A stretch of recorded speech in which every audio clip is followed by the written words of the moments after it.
අපි සූදානම් වෙන්නේ නිමානේ පාඩම ආරම්භ කරන්න. එතකොට මොකද්ද නිමානේ කියන්නේ කියලා ඔයාලා කල්පනා කරනවා ඇති. නිමානේ කියන්නේ අපි නිතරම කරන දෙයක් දරුවනේ. දැන් මේ පින්තූරේ ඉන්න ඔයාලට පේනවා ඇති. මේ පින්තූරේ ඉන්න කෙනාට එයා උළුවේ අතත් ගහගෙන කල්පනා කරනවා මේ බෝතලේ ඇතුලේ මේ බෝල කීයක් තියෙනවද කියලා, පෙබල්ස් කීයක් තියෙනවද කියලා හිතා ගන්නවත් බැරුව මූණ රතු වෙලා බලාගෙන ඉන්නවා. අපිටත් මේ වගේ අවස්ථා ඕන තරම් වෙලා තියෙනවා නේද? කඩේට ගියාට පස්සේ තියෙන දේවල් මෙතන කොච්චරක් ඇද්ද? මේ වගේම සිද්ධියක් අපි හිතමු.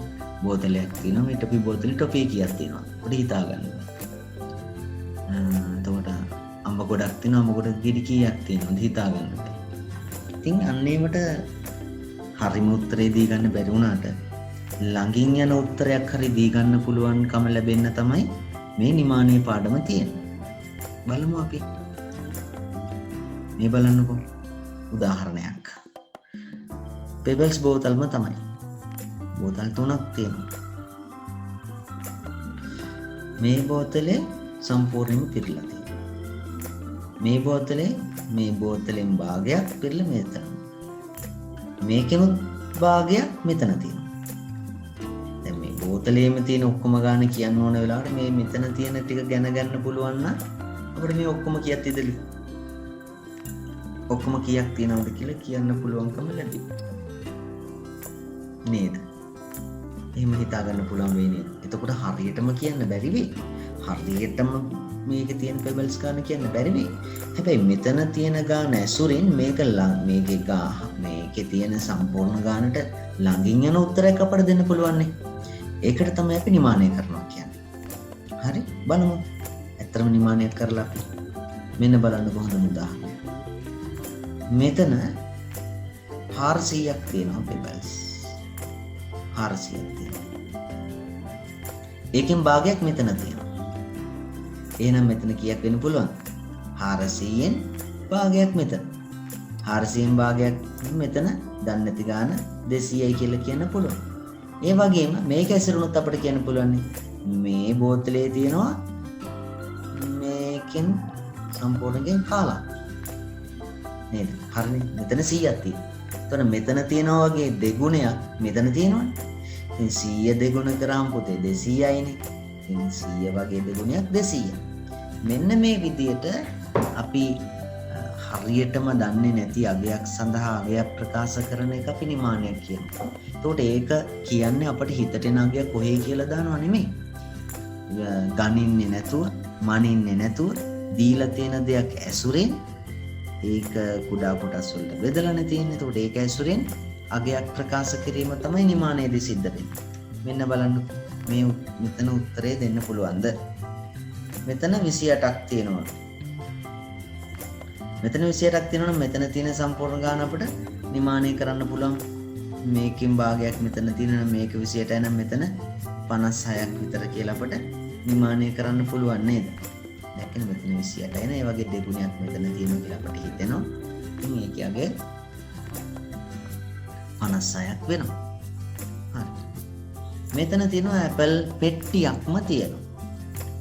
එතකොට මෙතන ඇපල් පෙට්ටියක ගෙඩි 50ක් තියෙනවා කියලා හිතුවොත් අපි ඇපල් පෙට්ටියේ ගෙඩි 50යි නම් මේ වගේ ඇපල් පෙට්ටි දෙකක කීයද කියලා අහන්න. ඇපල් පෙට්ටි එකක ගාන අපි දන්නවා නම් පුතේ. එතකොට මේ වගේ ඇපල් පෙට්ටි දෙකක ගාන අපිට අහනවා. මේකේ ගාන 50යි. ඒ වගේ පෙට්ටි දෙකක්.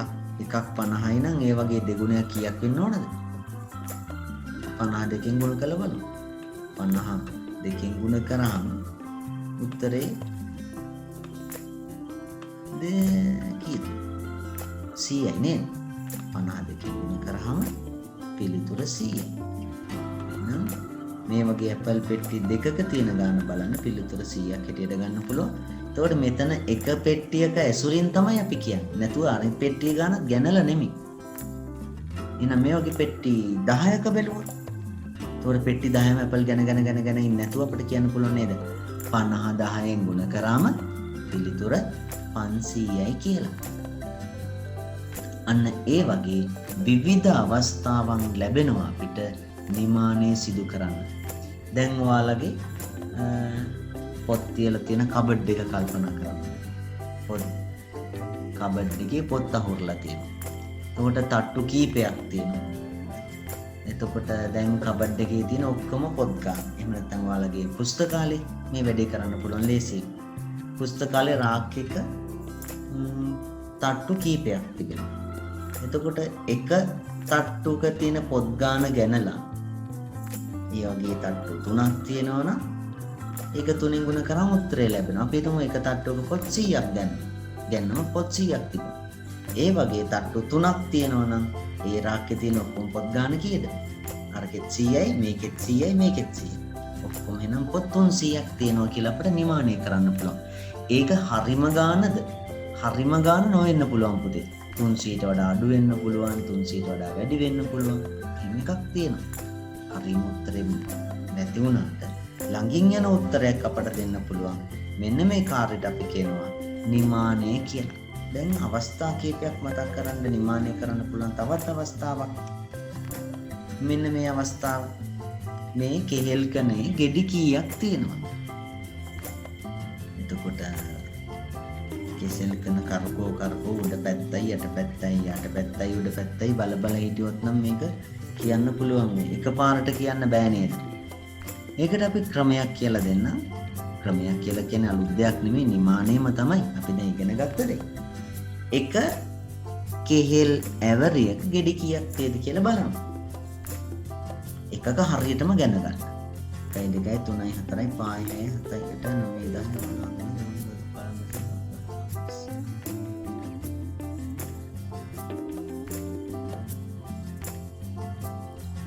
කීයක් තියෙනවද? 20ක් විතර තියෙනවා කියලා හිතමු මේක. එක ඇවරේජ් එක 20යි. මෙතන ඇවරේජ් කීයක් තියෙනවද? 1 2 3 4 5 6 7 8ක් විතර තියෙනවා. එහෙනම් 20 බැගින් 8ක්. 20 බැගින් 8ක් කීයද?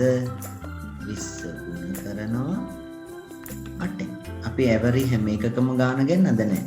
එක ඇවරේජ් එක ගාන ගන්න. ඒ වගේ ඇවරේජ් 8ක් තිබුණා. 28න් ගුණ කරාම පිළිතුර 160යි කියලා ලැබෙනවා නේද? මෙන්න මේ වැඩේටනේ අපි නිමානය කියන්නේ. එහෙනම් පිළිතුර 160යි. right. එහෙනම් නිමානය කොටස හරි. එතකොට මේ කෙසෙල් ඇවරේජ් ගෙඩි 160යි. අපි යමු තවත් වැඩකට. වැටීම. ඒ කියන්නේ මොකද පුතේ? මේ තියෙන්නේ මහවැලි ගඟ. මහවැලි ගඟේ දිග හරියටම කිව්වොත් කිලෝමීටර 335ක් තියෙනවා. එතකොට මේක හරියටම 335ක්. මේක සමහරලාට දැන් අපිට මතක නැහැ. ඒ වුණාට කවුරුහරි මහවැලි ගඟ කොච්චරක් විතර දිගයිද? මම හිතන්නේ කිලෝමීටර 340ක් විතර තියෙනවා. හරිම උත්තරේ නැති වුණාට ළඟින් යන උත්තරයක් දෙනවා. අර නිමානය වගේ සංඛ්‍යාවකට කිට්ටුවෙන් යන උත්තරයක් දෙන එක. ඒ කියලා කියන්නේ වැටීම කියලා කියන්නේ වගේ දෙයක්. ඒ කියන්නේ වැටීම ආකාර කීපයකින් තියෙනවා. අපිට තියෙන සංඛ්‍යාවක් ආසන්න 10 ගුණාකාරයට වටයක්. දැන් බලන්නකෝ මේ වෙලාවේ 21. 21 වැටෙව්වාම 20යි. 22 වැටෙව්වාම 20යි. 23 වැටෙව්වම 20යි. 24 වැටෙව්වම 20යි. ඒ කියන්නේ මේ එක එක් සංඛ්‍යා ආසන්න 10 ගුණාකාරයට වැටීමම පිළිතුර 20යි. තාමත් පැහැදිලි නැතුව ඇති. දැන් 21 කියන සංඛ්‍යාව හිතන්න. 21ට වඩා අඩු 10 ගුණාකාරයක් තියෙනවා.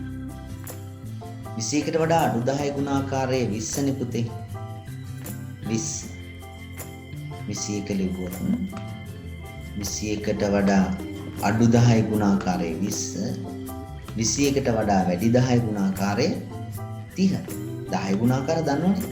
අපි අර ඔට්ටු තියද්දි ගණන් 10 20 30 40 50 60 70 80 90 100 ඔයා කියන. ආයේ 10 20 30 40. අපි 10 ගුණාකාරනේ ගණන්නේ. ඒ වගේ 21ට වඩා අඩු 10 ගුණාකාර 20. 21කට වඩා වැඩි 10 ගුණාකාරය 30. මේ දෙක අතරින් 21ට වඩා කිට්ටුම 10 ගුණාකාරය 20 නේද? එහෙනම් 21 වැටෙව්වම 20 ලැබුණේ එහෙමයි. 23 22 ගත්තත් එහෙමනේ. 22 වැටෙව්වම 20 ලැබෙන්නේ ඒත් එහෙම තමයි. 22 වඩා කිට්ටු 20ට. ඒ විදිහට 23ත් වඩා කිට්ටු 20ට. 24ත් වඩා ආසන්න පුතේ 20ට. හැබැයි 25 හරි මැද තියෙන එක. 20යි 30යි හරි මැද්දේ තියෙන එක 25. එතකොට 25 විතරක් 30ට. 26ත් 30ට, 27 30ට, 28ත් 30ට වඩා කිට්ටුයි, 29ත් 30ට වඩා කිට්ටුයි. මෙන්න මේ විදියට තමයි වැටීම කරන්නේ. ඔයාලා දැන් කල්පනා කරනවා මේ වැඩි කොහොමද කරන්නේ? ඇයි මෙතන 25 30ට ආසන්නයි කියලා කිව්වේ කියලා හිතනවා ඇති. ඒක කොහොමද එහෙම උනේ? මේවනේ පුතේ. සංඛ්‍යාවක් මෙහෙම දීලා තිබුණම ඒ සංඛ්‍යාව වඩා ආසන්න 10 ගුණාකාරයට වැටීමේදී මෙන්න මේ ක්‍රමය මතක තියාගන්න. මොකද්ද දන්නවද? ඒ සංඛ්‍යාවේ අග තියෙන ඉලක්කම දැන් මේ වෙලාවේ නම් 1 2 3 4 ඒ 1 2 3 4 තියෙන ඒවා වටේවම ඒ කියන්නේ අවසාන ඉලක්කමට 1 2 3 4 තියෙනවා නම් ඒ ඉලක්කම් අයින් කරලා ඒ වෙනුවට බිඳුව ලැබිලා නේද මෙතන තියෙන්නේ. 1 වෙනුවට බිඳුව දැම්මම 21 20. 22 වට යන්න කිව්වම 2 වෙනුවට 2 අයින් කරලා බිඳුව දැම්ම. 3 අයින් කරලා බිඳුව දැම්ම. 4 අයින් කරලා බිඳුව දැම්ම. එතකොට 1 2 3 4 තියෙන ඉලක්කම් නම් එක ස්ථානෙට තියෙන්නේ. එතකොට ඒ ඉලක්කම අයින් වෙලා ඒ වෙනුවට බිඳුව දාන්න. එතන කවුරු හිටියත් එහෙමම තමයි එතකොට. හරි? ඉස්සරහට කවුරු හිටියත් කමක් නැහැ. එක ස්ථානෙට කෙලවරේම ඉලක්කම 1 2 3 4 නම් ඒගොල්ලෝ එහෙමම අයින් වෙලා බිඳුව දැම්මම වැටීම කරන්න පුළුවන්. හැබැයි දරුවනේ එක ස්ථානෙට තියෙන ඉලක්කම් ටික වෙන ඒවා නම් වෙන ඒවා කියන්නේ මොනවද? වෙන ඉලක්කම් තියෙන්න බැරිද? වෙන ඉලක්කම් කියන්නේ දැන් මෙතන 5 6 7 8 9 5 6 7 8 9 කියන ඉලක්කම් ටික බැලුවම ලොකු ඉලක්කම් නේද? ඒකට ලොකු ඉලක්කම් ඉවත් කරලා වටේම සිදු කරන්න ගියාම ටිකක් ලේසි නෑ. බලන්නකෝ 25 වැටෙව්වම 30 වෙලානේ. 26 වැටෙව්වම 30යි. 27ත් වැටෙව්වම 30යි. 28 වැටෙව්වම 30යි. 29 වැටීමෙත් 30යි. ඒකට වෙලා තියෙන්නේ මොකද්ද කියලා බැලුවොත් 5 අයින් වෙලා ඒ වෙනුවට බිඳුව ඇවිල්ලා තමයි. හැබැයි දෙකේ ඉලක්කම හැමම ලියලා නෙමෙයි දෙකට එකක් එකතු කරලා. මෙතන 6 අයින් වෙලා දෙකට එකක් එකතු වෙලා. 7 අයින් වෙලා මෙතෙන්ට බිඳුව ආවට දෙකට එකක් එකතු වෙනවා. 8 අයින් වෙලා බිඳුව ආව දෙකට එකක් එකතු වෙනවා. 9 අයින් කරා බිඳුව ආව දෙකට එකක් එකතු කරා. අන්න ඒ විදිහට තමයි වැටීම සිදු වෙන්නේ. එතකොට පුතේ දැන් අපි දැනගත්තා එක ස්ථානෙට තියෙන ඉලක්කම 1 2 3 4 නම් ඒගොල්ලෝ වැටීමේදී ඒ ඉලක්කම් ටික අයින් වෙලා ඒ වෙනුවට බිඳුව යොදලා පිළිතුර ලබා ගන්න. හැබැයි 5 6 7 8 9 නම් තියෙන ඉලක්කම් 5 6 7 8 9 කියන ඉලක්කම් නම් අගට තියෙන්නේ.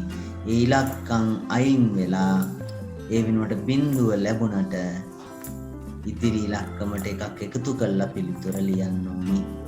එහෙනම් ආසන්න 10 ගුණාකාරයට වැටීම ඔන්න ඔය බොහොම පුංචි වැඩේ විතරයි අපි මතක තියාගන්න ඕනේ.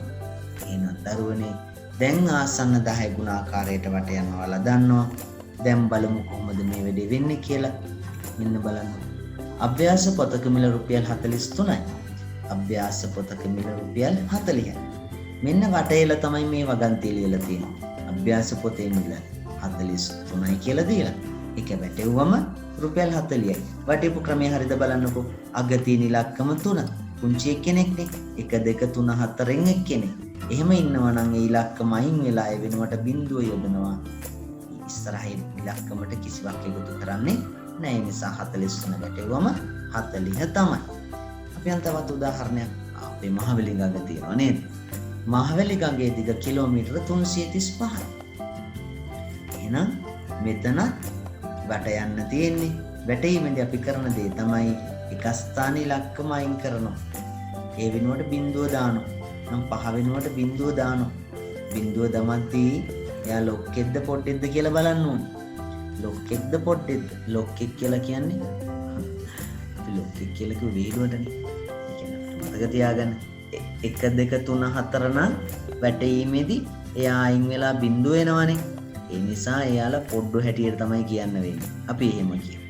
5 6 7 8 9 ඉලක්කම් අයින් කරලා වැටීම කරන්න ගියොත් එහා පැත්තට එකක් එකතු කරන්නත් ඕන හන්ද ඒගොල්ලෝ ලොක්කෝ කියලා කියනවා. ලොක්කොන්ගෙන් කරදර වැඩිනේ අපිට.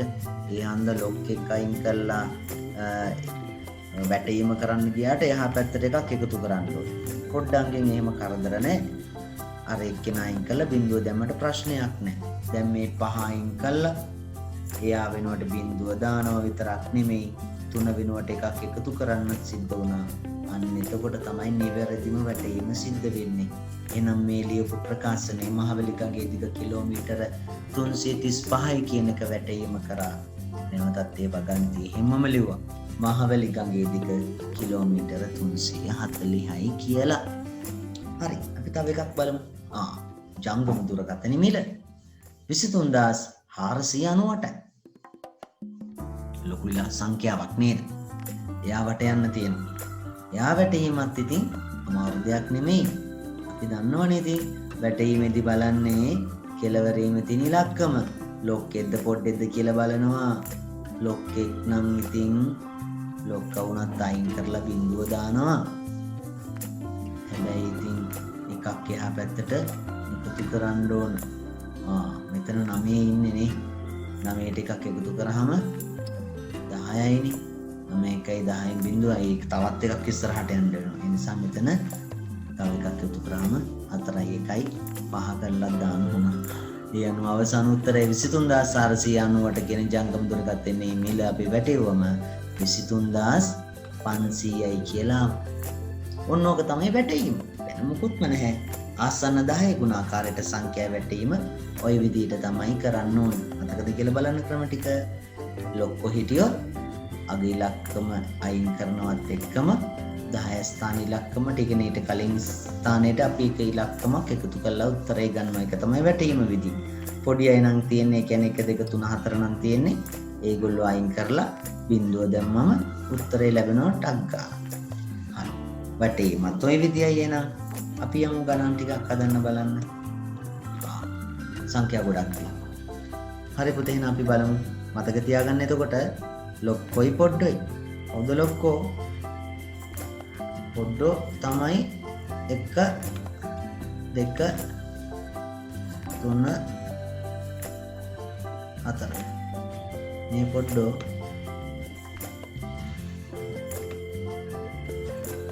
ටික ලොක්කො ටික අපි රත පාටින් තියාගමු. ඒක ටක් ගාලා මතක් වෙනවනේ නේද?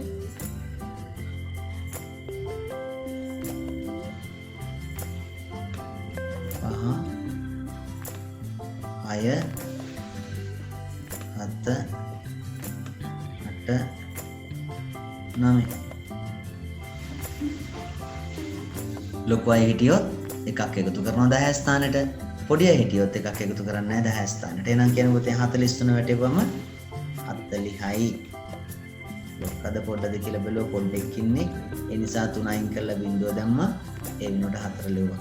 51 වෙනුවට 1 අයින් කරා. එයා පොඩි එක්කෙනෙක්. ඒ නිසා 50යි කියලා උත්තරේ ලිව්වා. ඒක වෙනුවට බිඳුව දාලා. 86 එහෙම අයින් කරලා බිඳුව ලියන්න පුළුවන් ඊළඟ උත්තරේට. බෑ නේද? 86 කියන්නේ ලොකු ඉලක්කමක්. එයා ඉවත් කරනකොට ඉස්සරහට එකක් එකතු කරන්න ඕනේ. 90යි. එතෙම 90යි ආසන 10 ගුණාකාර. 49ක් ලොක්ෙක් නේද? ඔව්. මේ ලොකු පොඩි ඉන්නේ. මෙයා අයින් කරනවා, බිඳුව දානවා, 4ට එකක් එකතු කරනවා. උත්තරේ 50යි. මේ විදිහට ඔයාලා මෙන්න මේ සංඛ්‍යා ටික වැටීම සිදු කරන්න. එතකොට ඔයාලට පුළුවන්කම ලැබෙයි ආසන්න 10 ගුණාකාරයට වටයලා උත්තර ලබා ගන්න. හරි එහෙනම් අපි මේ වගේ වීඩියෝ එකකින් ආයෙ පාරක් ලේසියෙන් ගණිත ඉගෙන ගන්න ඔයාලා ගෙදරට එන්න සූදානම්.